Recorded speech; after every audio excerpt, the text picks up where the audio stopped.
সকাল সন্ধ্যের টিফিনে একদম কম সময়ে দারুণ টেস্টি কিছু বানাতে চাইছেন, তাহলে এই রেসিপি বানিয়ে নিন।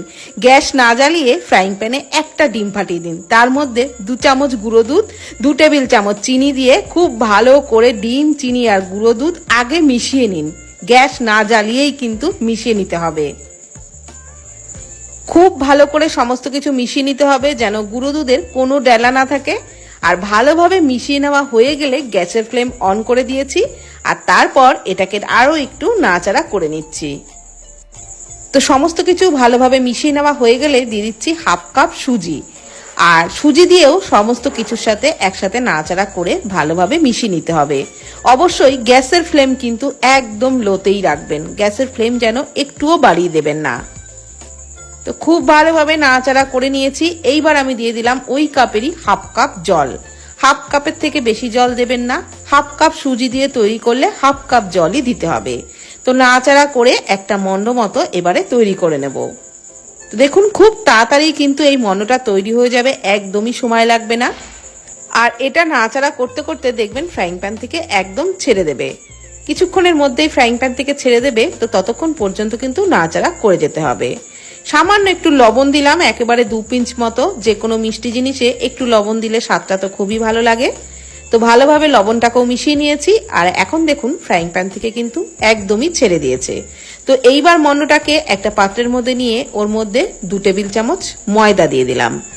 আর ডোটা কিন্তু এখনো হালকা গরম রয়েছে, সেই অবস্থাতেই ময়দাটা দিয়ে খুব ভালো করে মেখে নিচ্ছি। ডোটাকে পুরোপুরি ঠান্ডা করার পর মাখতে যাবেন না, তাহলে কিন্তু ভালো করে মাখতে পারবেন না। উষ্ণ গরম অবস্থাতেই একটু সইয়ে হাতে সইয়ে নিয়েই মাখতে হবে। তবে খুব বেশি গরম অবস্থাতে আমি মাখার কথা একদমই বলছি না, হালকা গরম অবস্থাতেই মেখে নেবেন। ভালো করে মেখে একটা ডোয়ের মতো তৈরি করে নিতে হবে। তো দেখুন খুব সুন্দর করেই কিন্তু আমি একটা মসৃণ ডো মেখে নিয়েছি। এবারে ওটাকে 2টো ভাগ করে নিলাম। আর বেলার সুবিধার জন্য এক একটি ভাগকে আমি এইভাবে একটু পাকিয়ে রাখছি। তারপর শুকনো ময়দা দিয়ে বড় করে একটা রুটি বেলে নেব। তবে রুটিটাকে কিন্তু খুব বেশি পাতলা করে বেলবো না, একটু মোটা করেই বেলতে হবে। আর এটা যেহেতু খুব সুন্দর করেই মাখা হয়েছে, তো সেই কারণে একটুও কিন্তু ফাটবে না, একদম সুন্দরভাবেই বেলা যাবে। তো দেখুন আটার রুটির মতনই কিন্তু সুন্দর করে আমি বেলে নিয়েছি। আর ঠিক এই রকম করে বেলেছি, খুব পাতলাও না আবার যে খুব মোটা সেরকমও কিন্তু নয়। এইবার একটা গ্লাস দিয়ে গোল গোল করে কেটে নিচ্ছি। তো সব কটাকেই আমি এরকম গোল গোল করে কেটে নিয়েছি। আর আমি এইরকম একটু বড় করেই তৈরি করেছি, আপনারা চাইলে এর থেকে একটু ছোট করেও বানিয়ে নিতে পারেন, কুকিং কাটার দিয়েও কেটে নিতে পারেন। আর বাড়তি যে অংশটা সেটাকেও কিন্তু আমি আবারও পাকিয়ে একটু শুকনো ময়দা দিয়ে বেলে নিচ্ছি। তো এইভাবেই সবকটাকে তৈরি করে নিতে হবে। আর এগুলো তৈরি করতে কিন্তু কোনো রকম অসুবিধাই হবে না, একদম ফটাফট ফটাফট হয়ে যাবে। মানে সুজির ডোটা যেহেতু খুব নরম করেই মাখা, এগুলো একদমই সমস্যা হবে না, খুব তাড়াতাড়ি তৈরি করা হয়ে যাবে।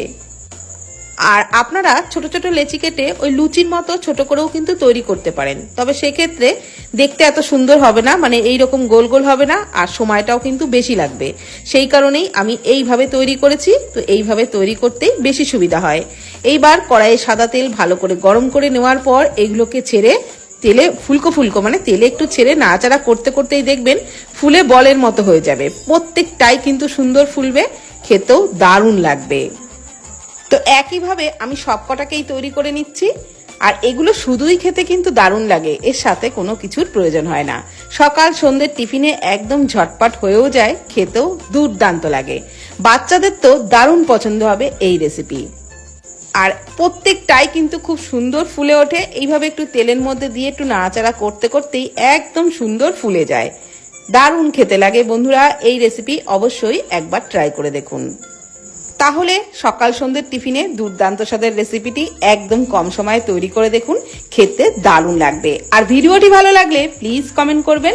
ভালো থাকবেন, সুস্থ থাকবেন, ধন্যবাদ।